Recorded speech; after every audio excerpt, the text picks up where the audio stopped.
پاکستان کی تاریخ کے سب سے متنازع ترین الیکشن جن میں تقریباً 2 سال تک پری پول دھاندلی ہوتی رہی اور اس کے بعد پھر یحییٰ خان ماڈل آیا جس کے نیچے جو پولنگ بوتھ کے اوپر لوگوں نے پول کرنا تھا وہ کیا اور اس کے بعد جو نتائج نکلے وہ سارے فارم 45 کے اندر ہمیں دیے گئے. میں نے ابھی NA 106 کا کیس فائل کیا ہے اور ایک سرگودا کا بھی کیس میں نے فائل کیا ہے, ایک فیصل آباد زمین سے, ایک سرگودا سے. ان دونوں میں جو ہمارے کینڈیڈیٹ ہیں وہ جیتے ہوئے ہیں اور فارم 47 دیا جو پہلا اس میں بھی جیتے ہوئے ہیں. پھر ایک جگہ سے فارم 47 تبدیل ہو کے آیا, اس میں بھی غلطیاں ہیں. اس طرح سے پاکستان میں 2 الیکشن ہوئے ہیں. ایک الیکشن تھا 8 فروری کا اور دوسرا ہوا ہے 9 فروری کو. یہ میں نے الیکشن کمیشن کے سامنے ابھی کہا بھی ہے. جو 8 فروری والا الیکشن تھا اس کے نتائج سارے میڈیا نے دکھائے نصف شب تک, اور اس میں عمران خان بیلٹ کے ذریعے سے بھاری اکثریت کے ساتھ پورے پاکستان میں جیتے ہیں. جو 9 فروری کا الیکشن تھا اس میں نواز شریف بلٹ کے زور پر جیتنے کی کوشش کر رہے ہیں ابھی تک. یہ بیلٹ اور بلٹ کے مقابلے میں بیلٹ جیتا ہے. دوسری بات یہ کہ یہ پاکستان کا واحد الیکشن تھا جس میں ایک طرف بینگن تھا اور دوسری طرف $1 بلین مین تھا, جس کو انگلینڈ میں 2 سال سلانے کے بعد لنڈن پلان کے ذریعے واپس آنے کے لیے امید پاکستان کہا گیا. یہ بڑا ظلم ہے اور ویسا ہی ظلم ہے جیسا ظلم ایسٹ پاکستان کے الیکشن میں 1970 کے اندر ہوا تھا کہ جو یوتھ ہے پاکستان کی انہوں نے, اور 14 کروڑ تقریباً لوگوں نے ووٹ دیا ہے, 14 کروڑ لوگوں نے فیصلہ دیا ہے, 14 کروڑ لوگوں کی رائے 1400 سے بھی کم لوگ بیٹھ کے کیسے بدل سکتے ہیں اور اس کو کس طرح سے سبسٹیٹیوٹس کر سکتے ہیں اپنی سیاسی ضرورت اور مثبت نتائج کا نام دے کے. پاکستان تحریک انصاف نے پورے پاکستان میں سے جتنے بھی ثبوت اکٹھے ہوئے ہیں ان میں ہم واضح برتری کے ساتھ ہیں 179 سیٹس کے اوپر نیشنل اسمبلی میں.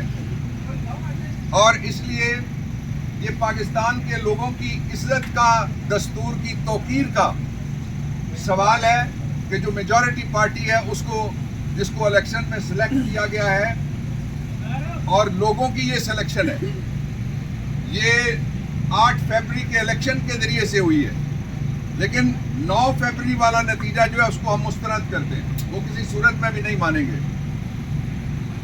اس کو ساری دنیا نے مسترد کر دیا ہے. آسٹریلیا نے اس کو مسترد کیا ہے, اس کی کریڈیبلٹی کو. UK نے جہاں سے لنڈن پلان آیا تھا انہوں نے اس کی کریڈیبلٹی کو مسترد کیا ہے.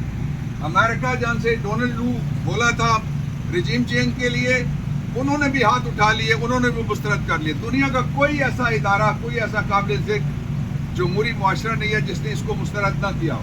پاکستان کی قوم نے پہلے ہی مسترد کر دیا. بینگن جیتا ہے, $1 بلین مین ہارا ہے, یہ نتیجہ تسلیم کیا جائے.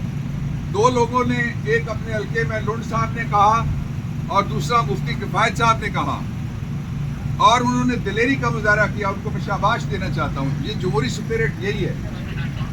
لیکن اگر پاکستان تحریک انصاف کو اس کا لیجیٹیمیٹ رائٹ اس سے محروم کیا گیا تو یہ نہ استحکام آئے گا, نہ جمہوریت آئے گی, نہ آئین آئے گا, نہ امن و امان آئے گا. اس لیے کہ لوگوں کے دلوں میں اس وقت شدید قسم کی بے چینی ہے جس کو پاکستان تحریک انصاف چینلائز کر رہی ہے.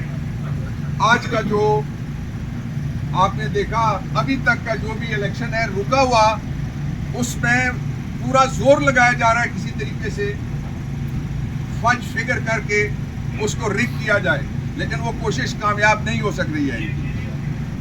دوسری بات میں یہ کہنا چاہتا ہوں کہ فوری طور پہ جو میجورٹی پارٹی ہے، ابھی ہمارے 1 کروڑ سے زیادہ ووٹ ہیں، جس دن بھی نتیجہ صحیح والا یہ نکلنا ہے، آج نہیں تو کل نکلنا ہے، نکلے گا تو آپ دیکھیں گے 60 لاکھ کے تو برتری مان رہے ہیں لوگ کہ ہماری باقی ساری پارٹیوں کے اوپر ہے۔ جو نیئرسٹ ہمارا بلین ڈالر مین آیا تھا، اس کو بینگن نے 60,000 سے ہرا دیا، 60 لاکھ سے 6 ملین سے ہرا دیا۔ اس لیے میں 3 مطالبات سامنے رکھنا چاہتا ہوں۔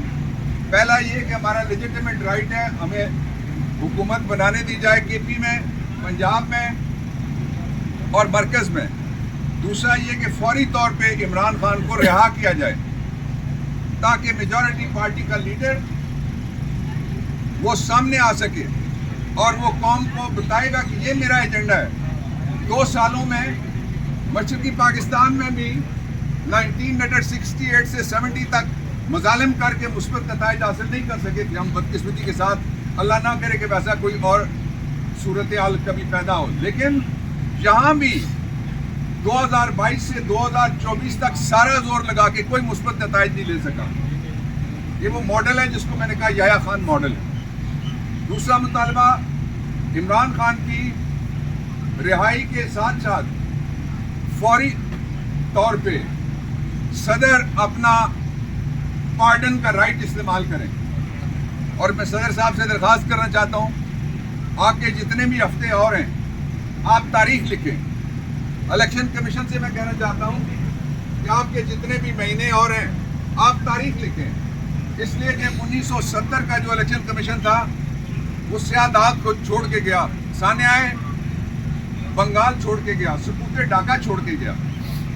اس لیے جو نواز شریف ہے ووٹ کی بے عزتی کے ذریعے سے اس کو نہ سرکار ملے گی، نہ دربار ملے گا، نہ عزت ملے گی۔ اس کو بھی ہوش کرنے چاہیے اس عمر میں۔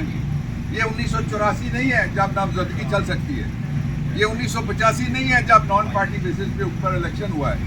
یہ وہ ملک ہے جس میں تقریباً 70% بچے ہیں۔ ان بچوں کے ہاتھوں سے وہ پرچی جو ابابیل کی طرح تم پہ گری ہے اور ابرہا کے ہاتھی کی طرح پرخچے اڑ گئے ہیں تمہاری پوری پارٹی کے، اس کو تسلیم کرو۔ یہ تاریخ کا سبق ہے، اس کو مانو۔ اور 2 باتیں میں اور کہنا چاہتا ہوں کہ اگر کوئی مجھ سے پوچھے تو آئین سے فوری طور پہ سو موٹو نوٹس کا اختیار وہ واپس لے لینا چاہیے، آئین میں تبدیلی کر دینا چاہیے۔ اس سے بڑے بھی تو کوئی ظلم ہو سکتے ہیں۔ شانگلہ میں کتنے لوگ شہید ہوئے آپ نے دیکھا، کتنے لوگوں کی سر پٹول ہوئی آپ نے دیکھا۔ سروس آف پاکستان کی وہ بے عزتی ہوئی ہے جس کا حساب نہیں۔ آر او کہاں سے تھا؟ سروس آف پاکستان سے تھا۔ ڈی پی او کہاں سے تھا؟ سروس آف پاکستان سے تھا۔ لوگ استعفے دے رہے ہیں، لوگ استعفے کی وجوہات لکھ رہے ہیں۔ وہ کہتے ہیں 35 سال میں ہم نے یہ نہیں دیکھا جو 3 دنوں میں ہمارے اوپر گزری ہے۔ اور میں جو ڈی پی او کے ساتھ ہوا DG خان میں، اس کی تصویریں آپ تصویریں دیکھ لیں، کس نے کس کے ساتھ کیا کیا۔